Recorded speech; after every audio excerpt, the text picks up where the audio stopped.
گەرچە دژمن و ئازانێ من بەدیری لاڵە بم، باش بزانێ کونجی زیندانم قوتابی خانەیە، بیری ئازادیم لە زیندانە فراوانتر ئەبێ، قڕ بەسەرا و دژمنەی هیوای بەبەندی خانەیە، گرتن و لێدان و کوشتن عاملی ئازادیە، تۆپ و شەسیر و کەلەپچە لام وەکو ئەفسانەیە.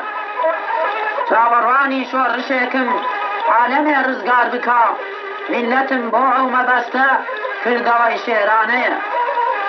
چەکی شۆڕش گێڕی من نووسین و بیر و باوڕە، ڕاپەڕینە هەڵمەتە پڕنەعرەتەی کوردانەیە، گەر بە ئازادی نەژیم مردن خەڵاتە بۆ لەشم، نۆکەری و سەردانەواندن کاری نامەردانەیە. قانعم ئیمڕۆ لە زیندانە بە ئازادی ئەژیم، سەد هەزار لەحنەت لەوەی وا نۆکەری بێگانەیە.